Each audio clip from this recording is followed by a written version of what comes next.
Dios les bendiga. Bienvenidos a este espacio de reflexión y de palabras para una vida abundante. Isaías 53, de los versos 1 al 3, dice: ¿Quién ha creído a nuestro anuncio? ¿Y sobre quién se ha manifestado el brazo de Jehová? Subirá cual renuevo delante de él y como raíz de tierra seca. No hay parecer en él, ni hermosura. Le veremos más inatractivo para que le deseemos. Despreciado y desechado de entre los hombres, varón de dolores, experimentado en quebranto. Y como que escondimos de él el rostro, fue menospreciado y no lo estimamos.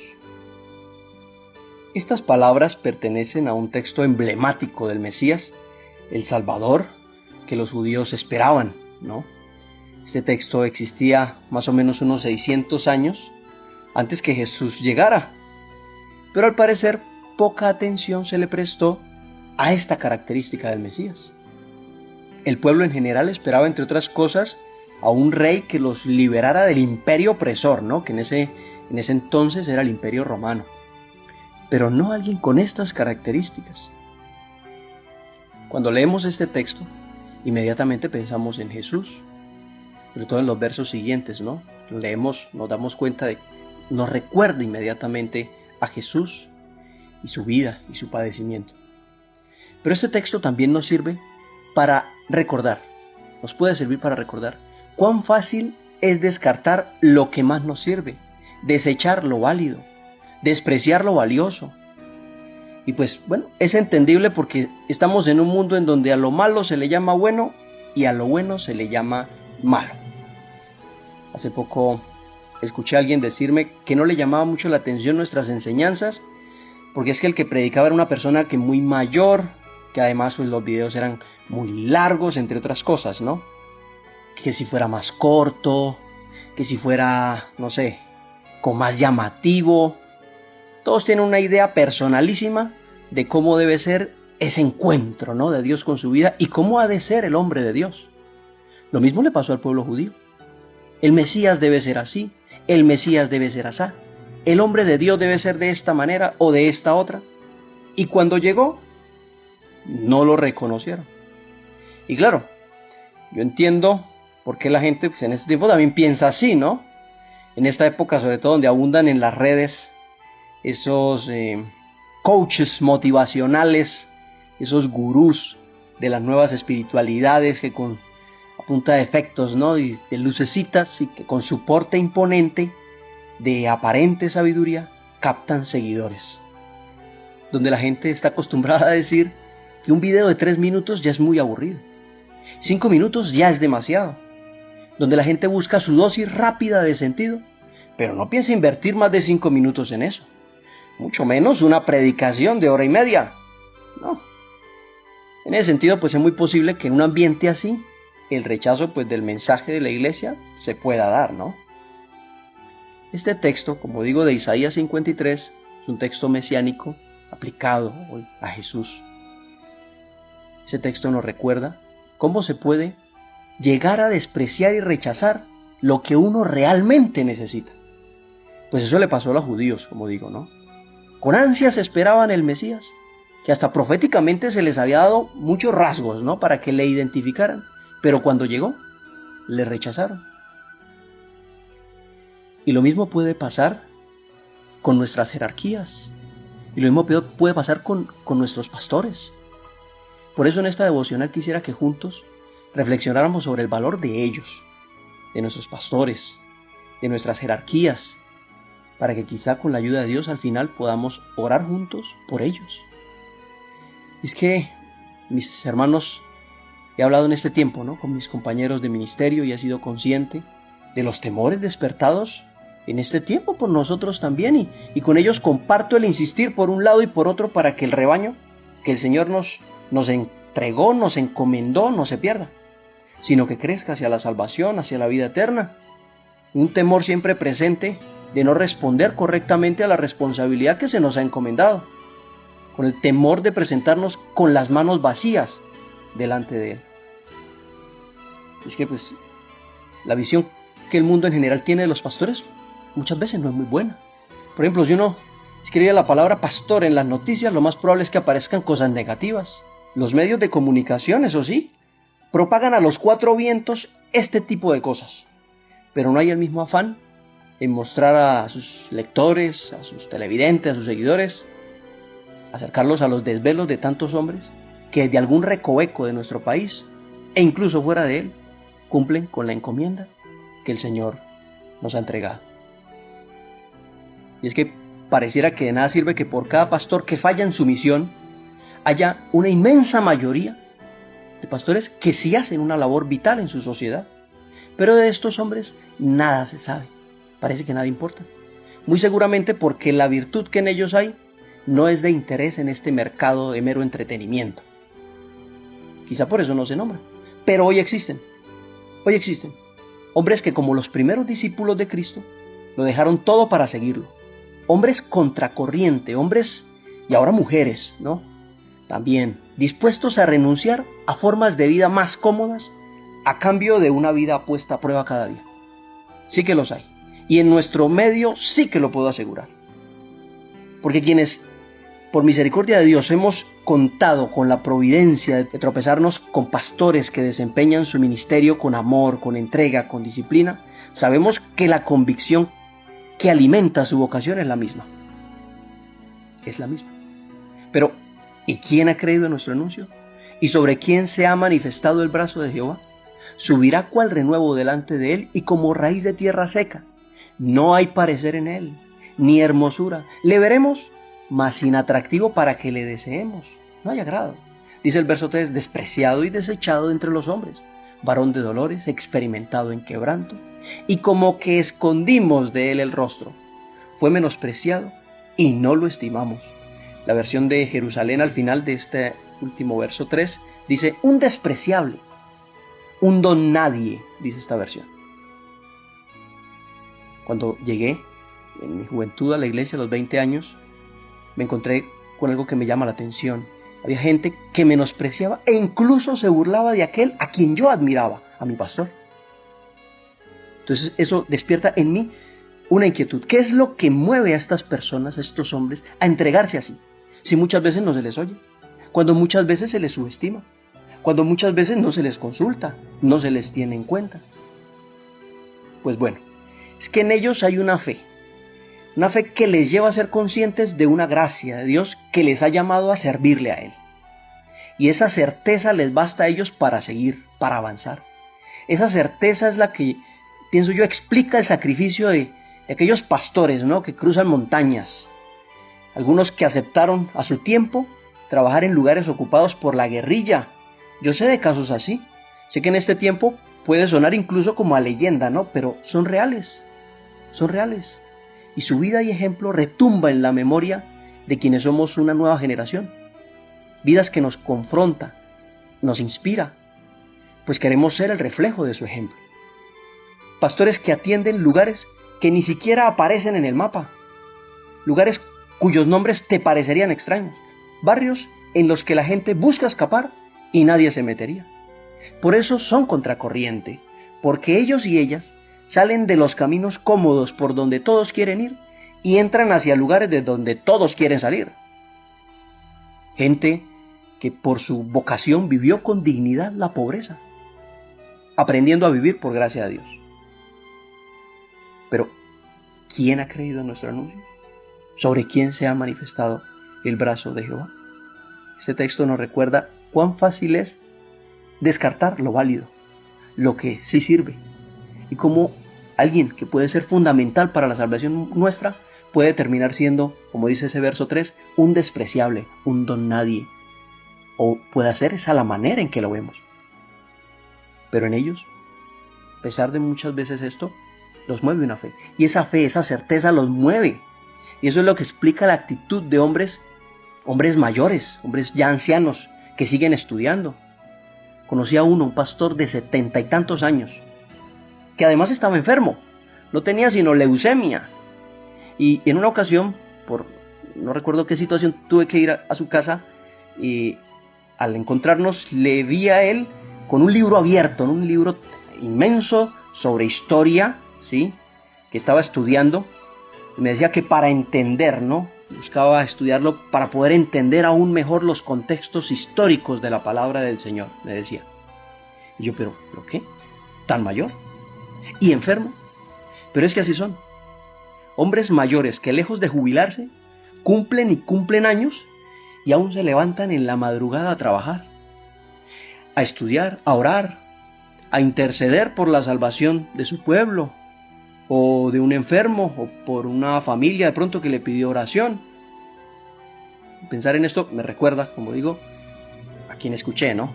Que es que el que predica es un hombre muy mayor y esas cosas. Y no podemos decir entonces, pues, qué mejor modelo para nosotros y ejemplo de servicio a Dios de alguien que a esa edad se levante en la madrugada a estudiar, que esté siempre abierto a inquietudes, que a esa edad se ponga a buscar respuestas en Dios para guiarlo a uno. Eso para mí es impactante.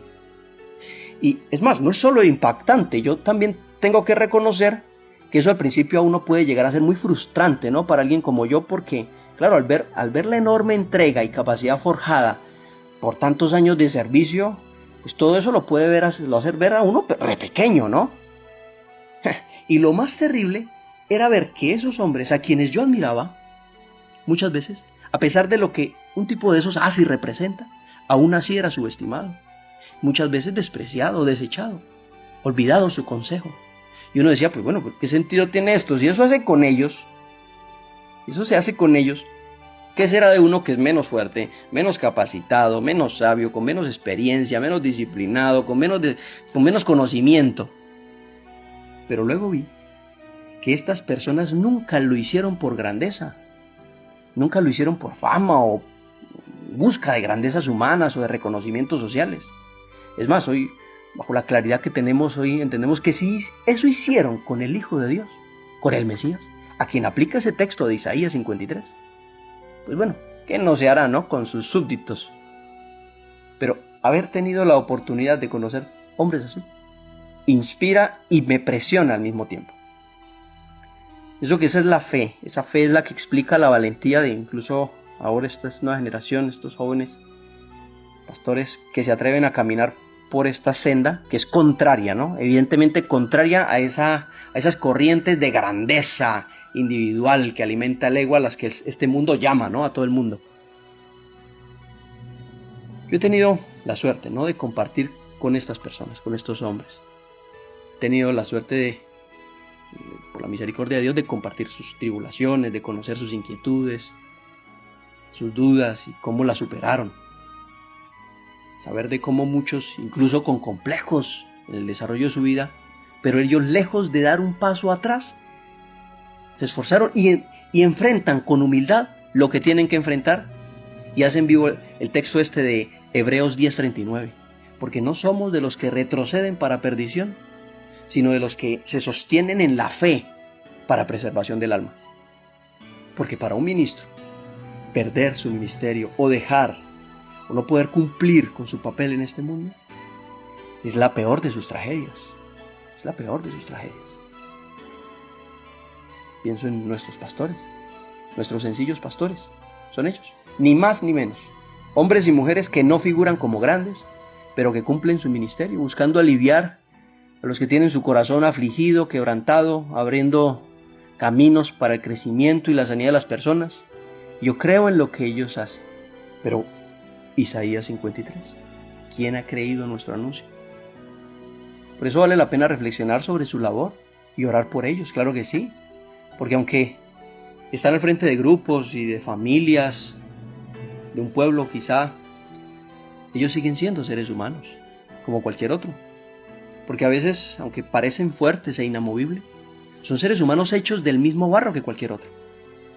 Porque aunque tienen el trabajo de llevar su misión muchas veces en un medio secularizado, a veces poco receptivo, a veces hostil, los pastores tienen que seguir haciendo presente a Dios y encaminar a los seres humanos hacia las realidades trascendentes. Y no dejarán de hacerlo porque saben que detrás de esa hostilidad, detrás de esa oposición y de ese desinterés, hay una enorme necesidad. Y su labor es cubrirla con el recurso que Dios les ha dado. Hay que orar por ellos. Por supuesto, hay que orar por ellos, porque es una labor que toca muchos niveles. Un pastor busca enseñar, formar, mover a devoción, generar inquietudes en un creyente, cuestionamientos en su caminar. Debe guiar al pobre, al empresario, a una pareja en crisis, a un enfermo, no sé, al que sabe que en su vida algo no anda bien, y también al que cree que en su vida todo va bien.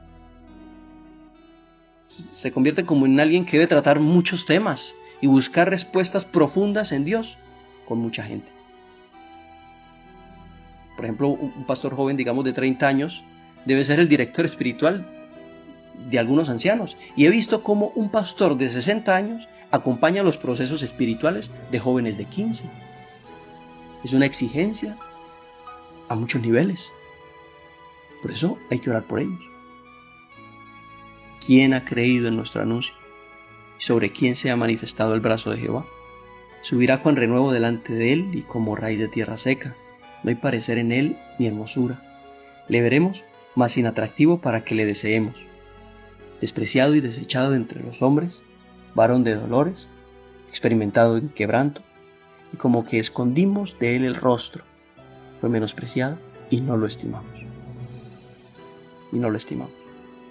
Mientras tanto, hoy muchos a lo largo del mundo siguen a esos personajes, ¿no?, que con su evangelio light llenaban antes estadios, ¿no?, y hoy inundan las redes. En contraste con eso, recibí el evangelio en una iglesia no donde sus pastores solo se ven de lejos, ¿no?, allá en el púlpito. ¿Y qué púlpito? No, tarimas, con delirios de grandeza, autodenominados siervos de Dios y hasta apóstoles, que entran por una puertica y al terminar se van por la otra, por otra ahí, exclusiva porque son intocables. No. Recibí el evangelio donde al entrar encontraba a mi pastor orando junto a los demás creyentes.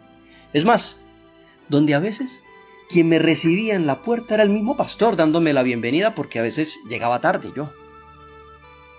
Hombres así me inspiraron y aún me inspiran en mi camino, porque al tratarlos uno descubre que se trata de un verdadero sabio y no como esos sabios, ¿no?, de pacotilla, ¿no?, que abundan en nuestra época. Porque toda esa fe de la que hablo se nutrió de la palabra hecha vida en otro antes que él, que le contagió hacia esa gran búsqueda de la verdad y de la salvación. Por eso, si eres de los que ve al pastor, a quien consideras, o a un pastor, a quien consideras que quizás, bueno, que de pronto es un hombre de Dios, pero aún lo ves muy lejano, como alguien tan distante en relación con tu vida, yo te propongo que te acerques a su vida, pregúntale. Conoce sus experiencias, su testimonio, sus historias. Conoce su vida, sus idas y venidas.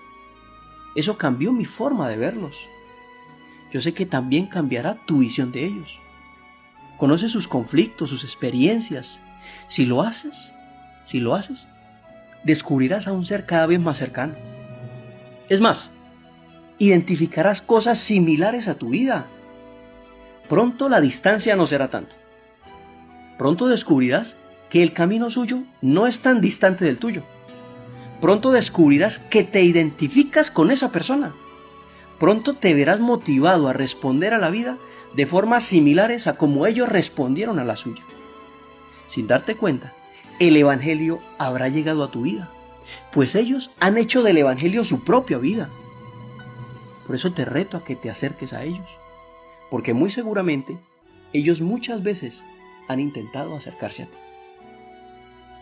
Así que no importa qué tan joven lo veas, no importa qué tan viejo te parezca, qué tan pasito hable o qué tan efusivo se escuche, acércate a tu pastor.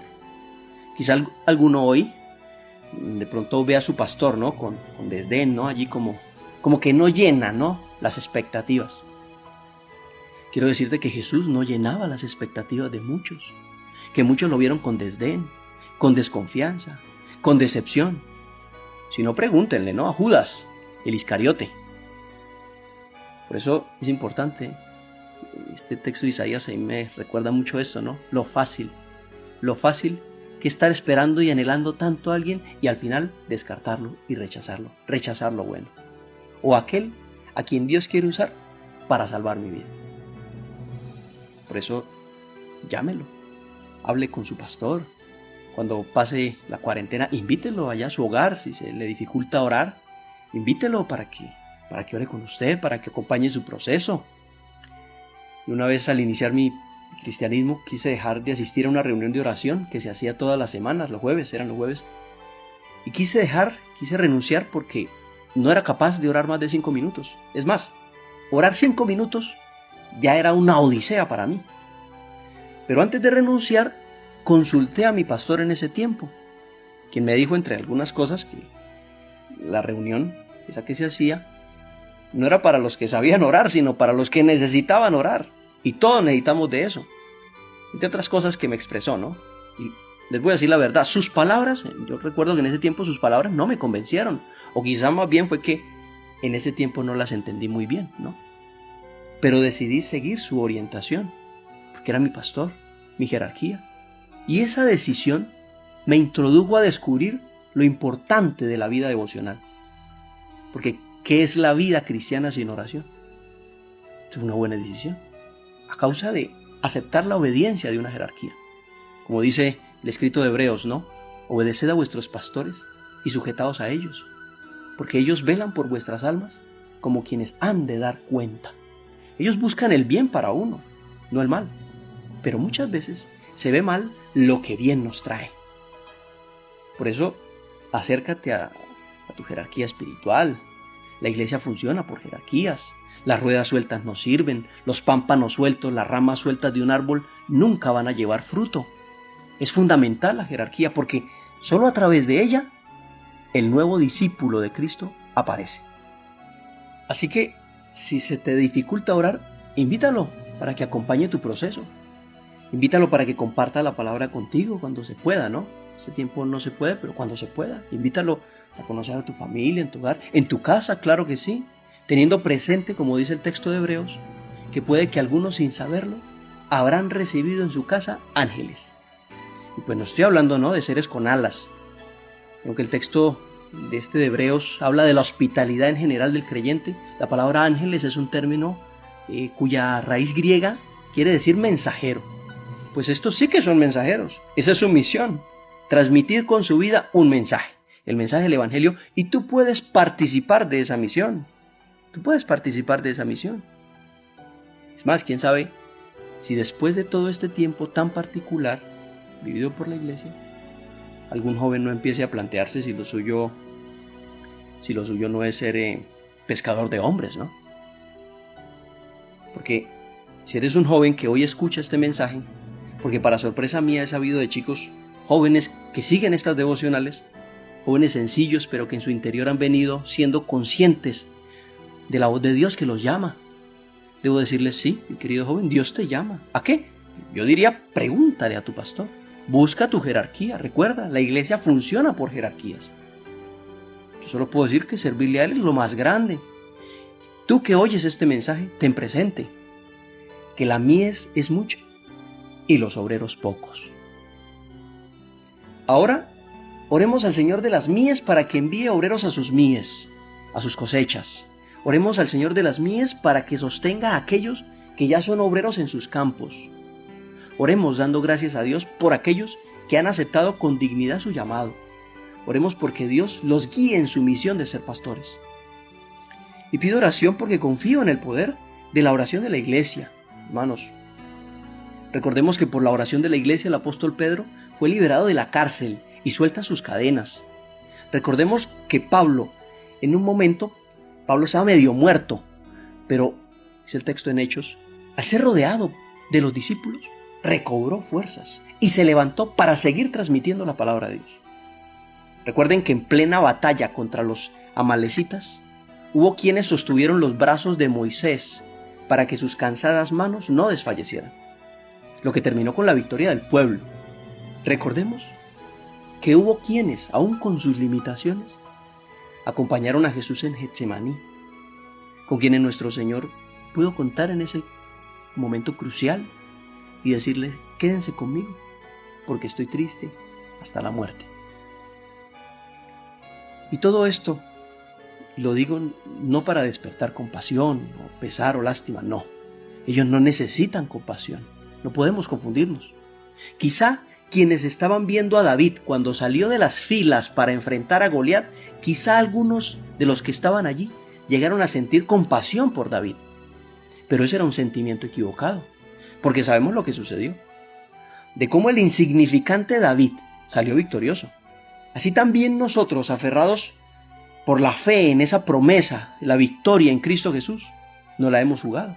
Y créanme, no saldremos perdedores, saldremos victoriosos, no por nuestras meras fuerzas, sino porque fiel es el que prometió y fiel es el que nos llamó. Así que mi querido oyente, vincúlese profundamente a la iglesia, a su jerarquía.